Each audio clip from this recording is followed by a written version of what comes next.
Dear Jeff, by the time you read this letter, I will have left you. I know it's a little stupid to leave you a breakup letter, but I know there will be a terrible scene that I honestly just don't want to deal with. Call me a coward, if you want, but I can't deal with the pain I know I'll cause you. See, I got bored. I'm bored of living the same way we've lived for the last 28 years, plus the 4 years we dated in college. I'm tired of you reading my mind and finishing my sentence. Even though I love it, when you rub my neck or my legs, in that special way, I just know that you'll do the right thing. Just by the way I sigh, or the way I plop down in a chair or bed, and it's starting to bother me. It feels like I don't even have my own thoughts, and it's scary. I'm also tired of our boring sex life. Oh, I know that's the statement you'd object to the most. I know that 98% of the time, I rejected your advances and abstained from sex until I was ready on my own terms. Have to understand that knowing you want me turns me on, and I like to be on the edge of sexuality for a few days before finding relief in release. And I know you wanted to be more adventurous, but I always see you as the father of my children. And the thought of him becoming sexually adventurous just seems inappropriate. He must be a fine, honest, conservative man. That's why I never did what you wanted in bed, although you passionately fulfilled all my sexual desires. I know this all seems hypocritical and selfish. It seems selfish, because it is. And that's why I'm leaving. I need the thrill of the chase, the excitement of a new lover, and you can never be like that again. You were so hot when we were young, playing guitar with Buddy in the band, riding your Harley in that sexy leather jacket, the wind blowing your blonde locks, wowing me on the dance floor. Whether it was in a rock and roll club or ballroom, there were always beautiful pictures you painted of me and the children. But we grew old and became complacent in the way we treated each other. The rock band concerts have stopped, so you can coach the football team. The Harley is parked in the garage, buried under the kids' sports gear in front of the minivan. And my knees just can't stay on the dance floor. But you still have such beautiful hair. But now the kids are grown, and I'm not comfortable with the minivan life you seem to have come to love. I assure you, I did not cheat on you, and you remain the only man with whom I have ever had sex. However, I have found men who interest me, and before I started cheating on you, I thought it best to break up with you. I couldn't bear the thought of disrespecting you in secret. Jeff, I always loved you too much for that. I'm sure our paths will cross again, but I never want to discuss this with you. I spoke with Sam and asked him to represent us in the divorce. He completed the paperwork, leaving you everything except my clothes and personal belongings, which I took out today. I even left you half of my pension and took on half of the servicing of our debts, minus the mortgage. It's only fair, and I want to be, at least fair. Please shed your tears in private so that when we meet at children's events, we can continue to avoid making a scene. But justice is justice. So, if you want to respond in a letter, I promise to read every word and appreciate your parting thoughts. Love, Ellen. I read it over and over again, frozen in the spot in the kitchen where I had taken it. There were no tears yet. I was too stunned. There was nothing to indicate that this would happen. There was no expression of dissatisfaction, no hint of desire for more, no struggle, no hint of another man in her world. We touched, we kissed, we smiled. We did the little things that two people intend to grow old together. In fact, I've spent the last year trying to romance her, trying to rekindle our passions. Now that our youngest has moved away for good after graduating from college, I bought jewelry, but she warned me that it was too expensive and she would prefer chocolate. I gave her control of sex, because she claimed I was stressing her out by making love. She said holding hands with her was also helpful. I think she gave me a clue. I just thought she was slowing down with her life change. And here, I stand here, the last to know about it. I took a beer and took a shower. Yes, at the same time, after finishing my beer, I grabbed 2 more and went back to the shower. There was no one around to blame me for leaving a trail of water on her floor. I drank intending to finish my supply, including the wine from the cellar. I really made a serious dent in my mind. The next morning, I woke up with a searing headache on the floor of my basement. Naked from my shower, I went upstairs, threw up everything I ate, lay down in bed and cried. I was 11 years old when my grandmother died. My grandfather took me aside and talked to me a lot at the wake and funeral. He taught me a lesson. You get 3 days of mourning when someone dies. God raised the dead in 3 days, and you can resurrect your life. When you're older, have a drink, get into a good bar fight, pray, make the most of it, then stop and go back to your life. The departed by moving on. Man does not live in the past that he has lost. He lives in the present that he is building, and in the future that he is moving. Grandfather was wise. I believed that my wife's decision had ruined our marriage. I cried my eyes out, drank myself into oblivion, punched holes in drywall walls until they bled, and then used furniture or whatever else was on hand to get the job done. I screamed, I kicked, I drank, I barely ate anything, but I figured beer was grain, yeast and water, just like bread, right? And wine is fruit. This was my bottled food. It was summer. She waited until the end of the school year to leave. Good planning. I woke up the Tuesday after Friday when she dropped her bomb and came out of mourning first. I called my children. Ellen told them of her decision, and they desperately tried to reach me. I was too drunk to answer the phone, but I assured them I was fine. I cleaned the house and then called my favorite charity to come and get a truckload of donations. There was no way I was going to cling to the mess of a failed marriage. I kept furniture that was in the family. I packed photos and photo albums, and my children could have them if they wanted. I treated all other memorabilia the same way, but I threw away the ridiculous trinkets she had acquired that I never liked. Why the hell should I care about Spanish pottery or the copper cats we bought in Portugal? I spent the next couple of days visiting Home Depot, purchasing flooring and carpeting paint, and, oh, yeah, new drywall. Now, I was determined to make this house my home. The pink and coral walls and frilly curtains were history. I stopped at Sam's and signed the papers. He said that, since it was uncontested and there was only one lawyer involved, our divorce would be final. Closer to the time school went back to school,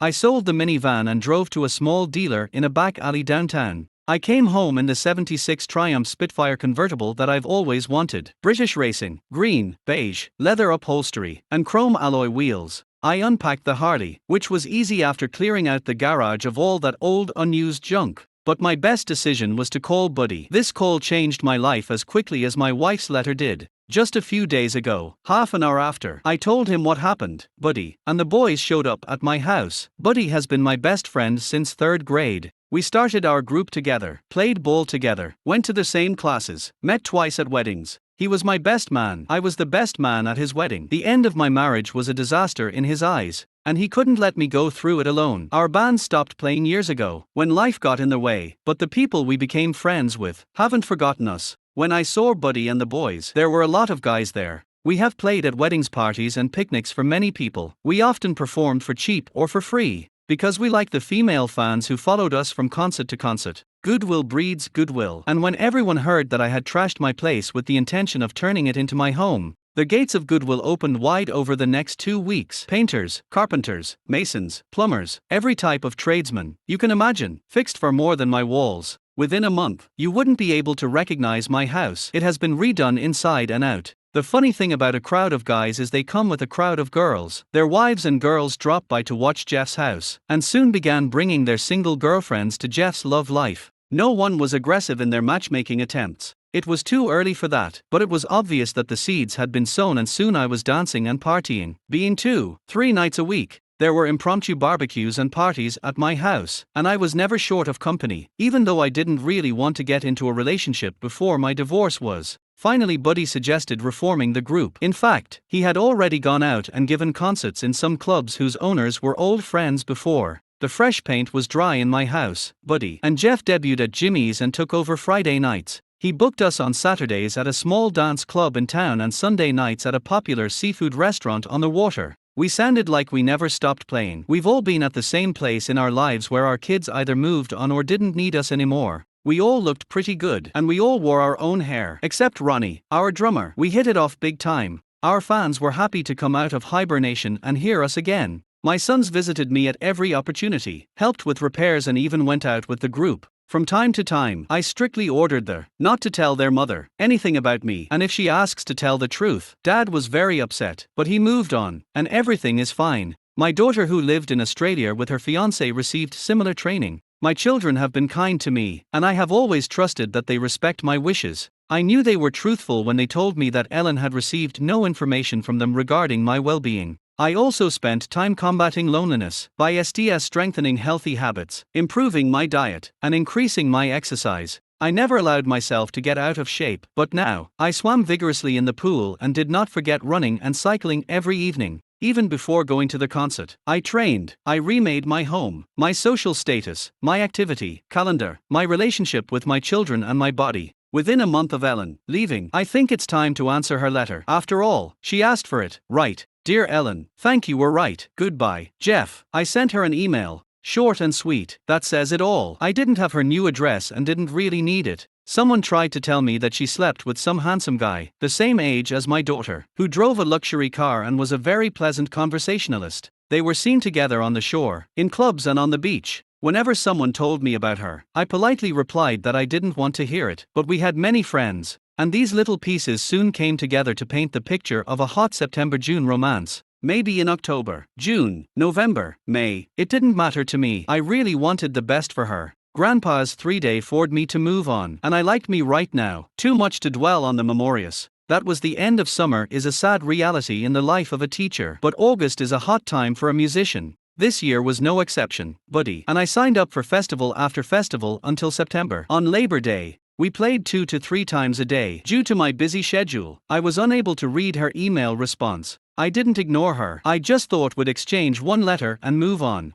After all, that's what she wanted, right? I was simply too busy and having too much fun to check my email. In fact, I had almost forgotten about my marital travails, when Sam called and said that our case was really moving along quickly. Apparently, a certain clerk with a family law judge was a fan of a certain band on Friday. I was supposed to officially become single after a month and a half of life's metamorphosis. On Friday, I will become single again. We were playing at an arts festival, street fair in town. And suddenly, all these sexy women with short skirts and plunging necklines were fair game. Cool. When we went on stage, a crowd gathered in the street. We turned the amps up to concert settings and unleashed our hard-hitting blues driving style. We covered songs, sang originals, improvised jams on the spot, and people had a blast. It was very nice. The guys dug through their vaults and found our master tapes from the past. We never got around to making a record before. We had kids, but now we found enough material to fill a couple of makeshift albums. CDs are much easier to produce, juice than vinyl, and we put old and new tracks together, and there was a brisk trade on the sales table. I received looks from women of all ages, who were truly ready to break my sexual drought. I didn't see Ellen in the crowd. I missed her attempt to go backstage, because I had hung my guitar on the back bar that I had put on my bike years ago, specifically for transporting my guitar. I didn't see her running towards me when Michelle, a 30-year-old busty blonde, swung her leg to sit behind me. I didn't see how she was doing. Her face fell when she realized that for the first time in the life of my 25-year-old Harley, another woman was sitting in her place as I drove away from her. I didn't notice her tears. It's a shame I didn't see this. Michelle was amazing. I'm not going to tell you about how I buried my face in her ample cleavage, or how she skillfully performed her magic on me, and how good I felt with her. Suffice to say, I chased her all night long, bouncing like a 16-year-old and riding to the top like a horse. I was completely exhausted at the end of the evening. She told me that she would never forget me for the time we spent together, but suggested that I not call her again. She probably wondered how long it would take her to come to her senses and walk normally. I didn't think I could avoid Ellen forever, and I didn't the next time I spotted Ellen was at our regular Friday night gig at Jim's. She walked through the door with her boy toy and another young couple. They found AT and ordered beer. As soon as I saw her, I signaled to the guys that we were going beyond our prepared set list. The band always liked to play American on days when we spotted an ex-girlfriend in the audience, and the offended guy always got the MIC. As soon as the girl was spotted, this was our way of closing ranks. In support of our friend, we stubbornly clung to the idea that a girl who broke up with one of us was no good for either of us, and neither of us ever crossed the line to date ex-girlfriends. I started playing in a slower style that was popularized by Lenny Kravitz. I have never enjoyed this melody more than when I sang with all the soul I could muster. The guitar solos were catchy and really got the crowd going. I didn't see Ellen's face fall when she realized we were playing that old tune for her, but Buddy's wife did. She later told me that tears came to her eyes when I sang the lines, "Stay away from me," and "Come on, leave me alone," and she cried at,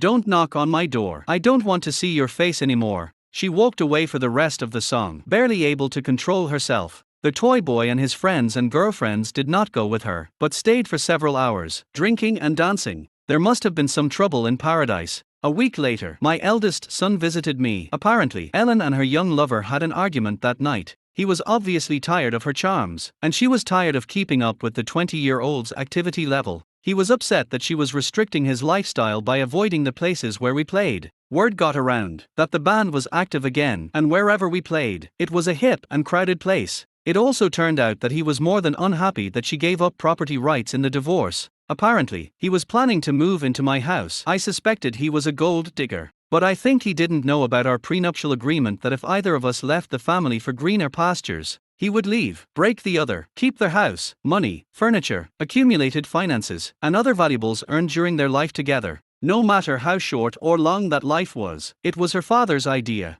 As he didn't trust any man's intentions towards his little girl, I had no intention of hurting her. So I would have signed anything. Obviously, Ellen remembered this, and that's probably why she offered me everything, and it was so easy for her to accept the divorce agreement where she was losing everything. Anyway, Toy Boy sent her packing and she spent her last night crying with her kids. On the phone, I really felt for her, but remember that I had spent 3 days in mourning for my marriage and was now free from worrying about her. The children were unhappy with my attitude. Of course, they thought I was still single and thought I should bring their mother back into the family home, at least to help her get back on her feet. I didn't agree. Accepting her meant that I would have to be responsible for the mood swings that she would undoubtedly experience in spades. The normal menopausal experience, she shared with me, before the divorce was bad enough. Dealing with it, her feelings of rejection by a boy toy, the humiliation of having her crawl to me on her lap, plus the potential guilt of leaving me, and were not things I wanted to add to my daily menu. In the first place, I began to eat better, live, a simpler, uncluttered life in a clean,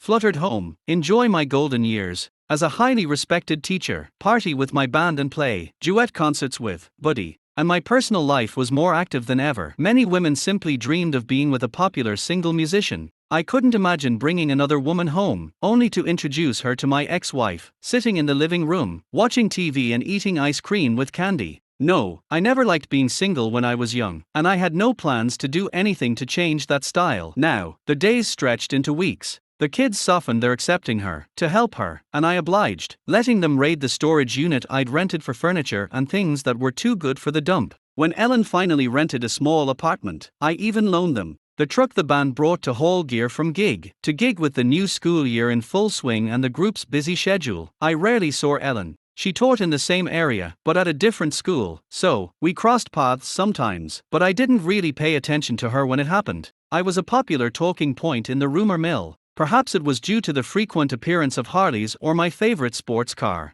Perhaps it was my increased activity level that carried over into school life. Perhaps it was my new status as a free bachelor. Rumors didn't matter to me. The group was very popular. My barbecue parties were known as good times, and I never lacked female company. Happy as a clam. I was having fun and just didn't miss family life. I flew to France for Thanksgiving. It was a long-time dream to be in France. On the day when Bojo was released for sale, after packing my bags, I was surprised when my son called the evening before I left and invited me to Ellen's Turkey Day dinner. He was really upset to find out that I had other plans, and immediately nailed me down to having a family Christmas, that he and his girlfriend would cook, and I would just have to provide the space. He told me that all 3 of my children were coming to town, and they really wanted to have a special day to remember their childhood. I relented on the condition that Ellen knew she shouldn't come with a date and that I would repay her by devoting my company to the children. I was genuinely surprised when he told me that his mom wasn't dating at all, and that she was actually really lonely. I just wasn't interested in some guy, grinning like a cat who's had his fill of cream at a family gathering like this. So, I didn't pry into my ex-wife's personal life. They could stay in my house as long as they wanted. In fact, I wanted all the kids to stay home with me rather than go to a hotel. Dad, Mom will feel so bad because we are all at home and she will have to leave when it's all over. I thought about his words. This will be my first family reunion since the kids moved out, when we could all be together. Ellen belonged here too, so invite her to stay too, but she will have to come to terms with the fact that she is the only one who does not sleep in her old room. Welcome to the guest room. If you guys bring guests, they will have to sleep with you or go to a hotel. Thank you, Dad. It will mean so much to all of us. He was right. Christmas Day, that year, was on a Saturday and everyone arrived on a Thursday evening. My daughter and her fiancé flying in from Australia and my son and his girlfriend, picking them up at the airport on their way into town from Boston. My youngest was also with them, since he was in college in Boston. Ellen pulled up about 10 minutes before them, and I watched as she sat in her car before the kids arrived. She was probably nervous. It was touching to see them all gathered to hug and kiss in the front yard. And for the first time, since I came out of my 3 days of mourning, I felt a little bad about the water that had passed under our collective bridge. They walked through the front door to find a very pleasant homecoming.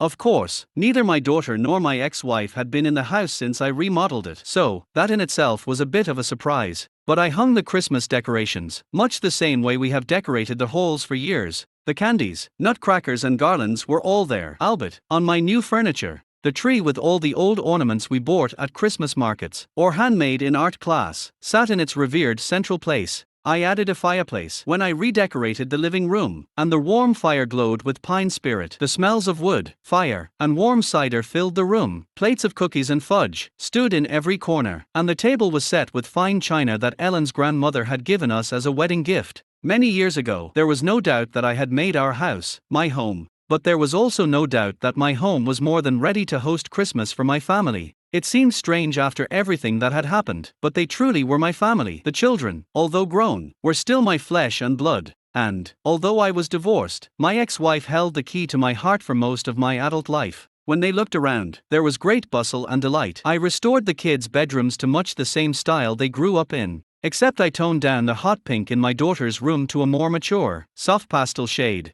I also replaced their old single beds with comfy double beds, managing to coordinate the new headboards with their children's desk and dresser. The spacious guest room was converted into a studio, complete with a drafting table by the window, instruments, amplifiers, and recording equipment needed for music. I extended one side of the first floor, opening a small library into a large room with a TV and pool table. The living room was furnished with a large new fireplace on which hung brand new Christmas stockings, one for everyone, including Ellen. The children noticed the stockings and froze, looking at each other with a devilish gleam in their eyes. As one, they broke the silence and rushed for the stockings. As they did, I saw the years melt away from their bodies and suddenly they were little children again, flying head first. In the joy of Christmas, maturity regained its dignity when the older who also took their partner's stockings and returned them, muttering separate tales of childhood memories that the stockings brought back. It was our responsibility to lovingly decorate small, inexpensive gifts and treats to fill stockings, before we moved on to the main gifts under the tree. Soon, they were all nibbling on cookies and chocolate and trying on ridiculous new socks that could only be worn on Christmas Day. But, Dad, your stocking is empty. We didn't know, so we didn't take anything with us. I grabbed a stocking from the mantelpiece and looked inside. No, you filled it. You are all here reminiscing, laughing, playing. Now, you are filling it with the essence of Christmas. You fill it with your love. There were a few hugs and kisses as we all wished each other a Merry Christmas. Ellen lingered in our embrace a little longer than expected of an ex-wife, but not as awkwardly, and for a while, it felt like we were still one big, happy family. The children realized that there were probably gifts under the tree, and the giddy feeling of children's Christmas celebrations washed over them in an instant. We exchanged gifts. The feast was sumptuous, and after the dishes were cleared away, the guitars appeared and we had our usual Christmas time. It was already late and we began to go to our bedrooms. Ellen went to the hallway closet to grab her coat.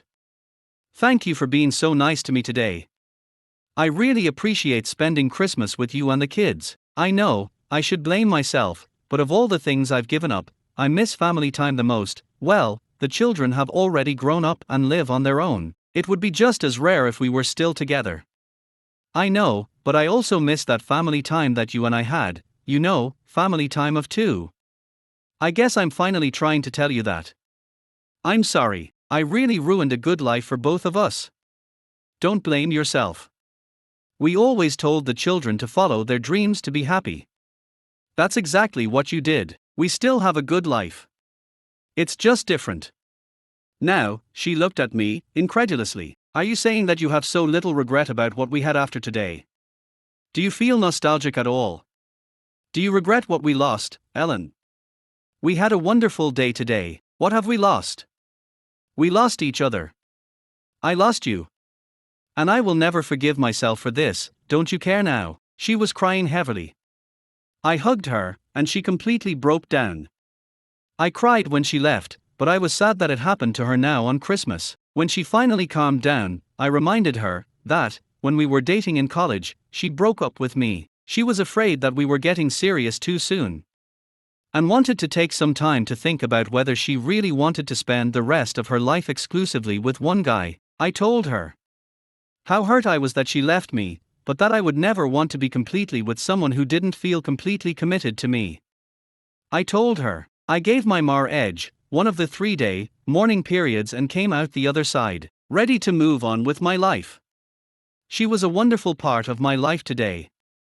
And, I thanked her for that. I was calm, and that stopped her from crying. I invited her to stay the night, pulled out the bed in the studio and gave her my t-shirt and robe, so she could walk around the house. I heard her sobbing when I came back upstairs after locking the house, and I didn't think she would sleep much. However, I slept like the dead.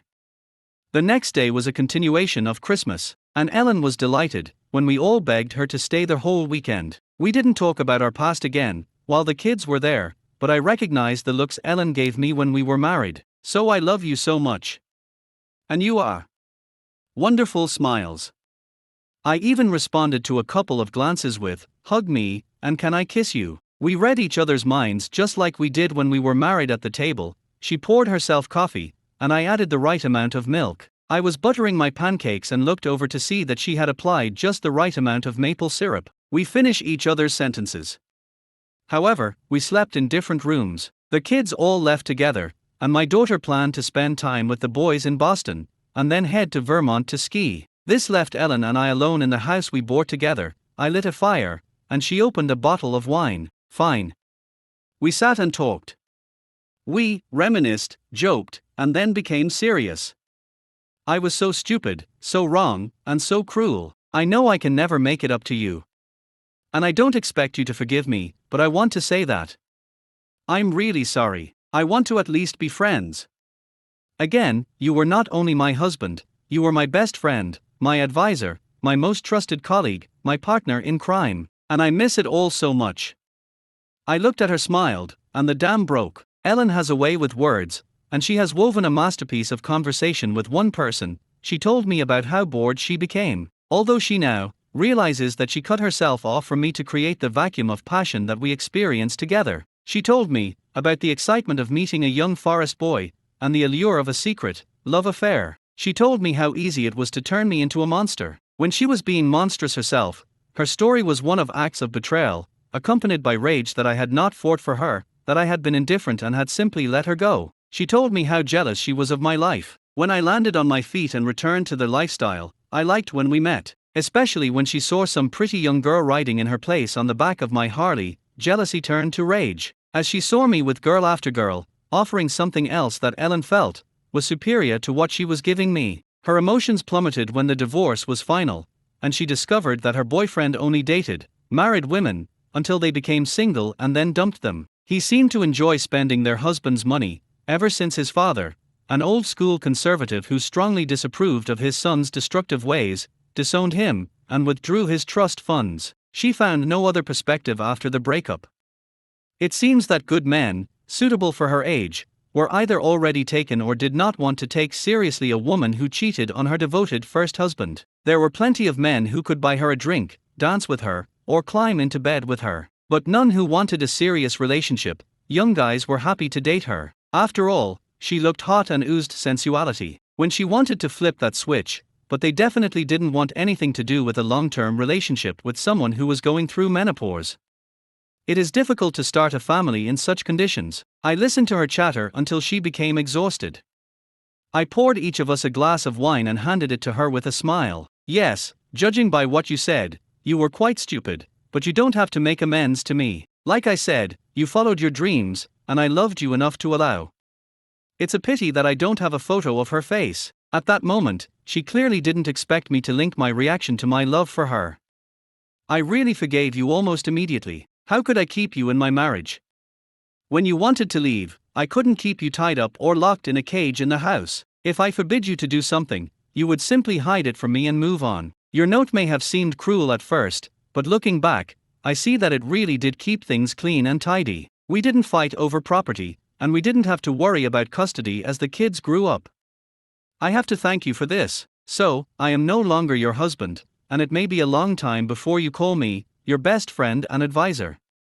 Trust is definitely an issue for me, but if you want to trust my advice, that label is up to you. Partners in crime might be a little close to where we are now, but how about we just call ourselves friends? Her eyes filled with tears as she melted into my arms.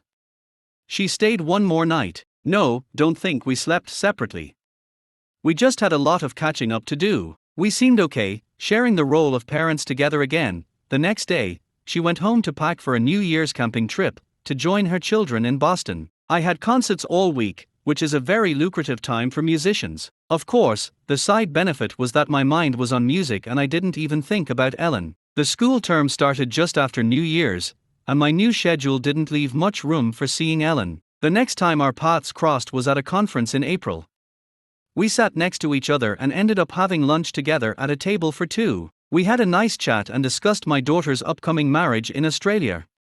It seemed like we were back to being friends together towards the end of lunch. She thanked me for treating her so well today. And at Christmas, she said she was so happy that we could move on as friends and asked me if I would do her a favor. She blushed, and then chuckled and stammered a little and finally muttered a request to take her for a ride on the Harley some weekend. Certainly, I answered without losing my rhythm. Sunday should be warm and beautiful, but we don't play on this day. Let's drive north, stop for a great lunch and spend some time outdoors.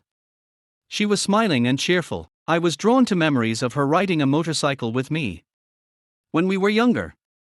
The day always ended with an amazing romp in the bedroom, inspired by hours of her arms, hugging me from behind her hands, roaming all over my chest. And, well, you get the picture. Without further details, she was always teasing me, asking the next time we would go riding with something big and powerful between her legs. And the motorcycle was good too. I wasn't sure I could resist her. I was right. I could not. We drove up to the waterfall and I felt her hands wandering. We climbed to the top of the waterfall and followed a long path through the forest, down the hill, to the motorcycle. We stopped in a quaint little town and walked the streets, browsing the antique shops. It was a day that I absolutely hated. Except for the fact that I was spending time with this woman, who I had spent my life with, seeing her as beautiful in every way. Lunch was great. Then, we headed back south and stopped for a seafood dinner at the tavern on the pier. Candle light, delicious food. Waves gently lapping against the dock boats, passing gracefully. There was no doubt that the dinner was magnificent. I took her home to my house, to our house. I put her to bed, to our bed, to my bed. Yes. This time we made love. It seemed that now we were playing the role of lovers together. The next week, we saw each other for dinner and at the movies. And yes, we made love again. We even had lunch together a couple of times. We never talked about where our relationship was headed. The thought of the word exceptional in any of its forms was not close to any of our minds. Our daughter's wedding was just around the corner. We discussed the details in detail, and I proudly wrote all the checks without complaint. Hey, the band made some money, playing all those festivals that were profitable. We paid off the mortgage while we were still married, had almost no credit card debt, and I was working full-time at the top of the pay scale, and I didn't have any dependents to support. I wasn't swimming in money, but I was comfortable and had money in the bank. The details we didn't share were about our travel plans. Each of us agreed on this separately. Although we would both stay in a hotel where all the guests would be together, when we compared notes, we discovered that we were on the same plane. I invited her to meet me at my house and share the car I hired to take me to the airport. The day of the trip arrived and Ellen arrived early. I barely had time to rinse the coffee pot and turn on the dishwasher with my breakfast dishes. When the car pulled into the driveway, our driver took us to Kennedy Airport. Our bags were checked and we headed to the terminal together. There aren't many direct flights from JFK to Sydney in a day these days. So, the check-in counter wasn't crowded and we entered the check-in line together. I followed Ellen and the man at the counter asked why I didn't join the short first-class line. I bought a first-class ticket because the flight was so long, even though I usually fly as cheaply as possible. I didn't realize that the benefits start with express check-in, and the ticket agent got a chuckle out of it. He directed me to the first-class lounge. Ellen was waiting for me, and we went through security together and headed to the waiting room. I checked in at the front desk, and the attendant didn't question her about the ticket, but offered the standard line. There's a seat in first class, and I could seat her next to you. Would you like to upgrade? Well, go ahead and call me for being a nostalgic dude who pulled out his stupid credit card and blew his hard-earned currency for the comfort of his traitorous ex-wife. You're wrong. I know that's what it looks like. But there's something about flying halfway around the world with my daughter's mother to attend my daughter's wedding in first-class seats that fold out into a bed, while she's cramped in the cabin without leg room. When we boarded the plane, I made her wait with me. She was a little annoyed, and fearing that she would lose her place to remain on the sidelines, she began to worry. I explained that I had already registered with her before. Of course, the irritation completely disappeared. but when she sat next to me in first class, and I gave her the rationale as the mother of the bride, her mood changed. We arrived in Sydney and the week was magical. We traveled. We visited famous places, and the best thing we did was launch my daughter into her own marriage. I can't tell you how proud I was to say my one line, her mother, and I, to give her away after walking her down the aisle. I accompanied Ellen to the reception and enjoyed the accompanying dancing. Of course, the highlight of the evening was when her brothers and I joined the band to perform a rousing version of All American Girl as a musical tribute to our little girl. After the reception, Ellen, the boys and I gathered in the hotel lobby. One of them went straight to the point. "So, what's wrong with both of you?" "Nothing new, honey," Ellen replied. "Your dad and I are just your parents. We have left our past behind and are enjoying life. Does it suit you?" "Yes, Mom. It just looks like something more. It looks like you guys are getting back together." "I don't know getting back together. Honey, I'm not stupid. A while ago, I went a little crazy and made a stupid mistake." "Okay, then I was stupid. Very stupid. I am responsible for this, and I accept the consequences." "My dad. And I talked about it, and what he told me is true, as we have always taught you. I made a choice. I left the relationship. I accept the consequences." The boys looked at me, waiting for me to continue. I had nothing to add, so I sat there, smiling and sipping on a delicious local Australian ale. "Come on, Dad." Mom answered the question. "Will we hear from you, boys? You should be glad. We didn't spend a week here making snide, insulting comments that put each other down. I've heard that this is what divorced couples do at events like this. Also, I think that what you are asking is generally within the realm of my personal life and is out of scope." "But Dad, you love Mom. We all see it, and we're both old enough to know what it means for a girl to tell you that she wants to be just friends. So, without creating nightmares and bad pictures of your love life, just tell us you and your mom are more than just friends." "Son, with our history, if we are friends, it will always be more than just friendship. She is the love of my life, the mother of my children, and the best friend I have ever had. It's one of those things that we humans just can't turn on and off at will. Apart from this, I cannot give any answer now, because this part of our life history has not been written." We talked a little more, then went up to our rooms. I had just changed into my pajamas when there was a knock on the door. It was Ellen. I let her in. We went to bed. She thanked me for the upgrade before my breathing even returned to normal. She began thanking me for a wonderful week, and then thanking me for making my daughter's wedding an event that we approached as a couple. I was completely exhausted, accepting the gratitude. When she thanked me for what I told the boys in the living room, she stayed for breakfast, which I ordered from my room. The trip home was wonderful. We arrived at my house, and before leaving, she kissed me deeply. "I want you to know that I'm here for you, whatever you want, whenever you want." At some point, I forgot why I loved you somewhere in the routine of adulthood. I forgot how much I loved you. Leaving you was the biggest mistake I could ever make. I threw away the most precious thing I've ever owned. Hurting you will always be the biggest regret of my life. And I wish I could just turn back time. Anyway, anytime, just let me know. Do you want a friend to play tennis? Call me. I'm your girlfriend, need a lover. I'm your woman, have sex. Insult me, make love to me. I'm here. I need to cook food. I'll cook it. I will clean, fold your laundry, wash the dishes and windows. I will never ask or expect exclusivity. I know I have given that up, but if you ever ask, the answer is yes. Boyfriend, girlfriend, lover, wife. Just ask. Thank you for being so. You've been so wonderful. And if you ever decide to move in with someone else, count on me to let her know what she's got and that she better make you happy. Or I will wait. That's very kind of you, Ellen. I was so happy that we were able to become close again. I'm just not sure I'm comfortable putting labels on us.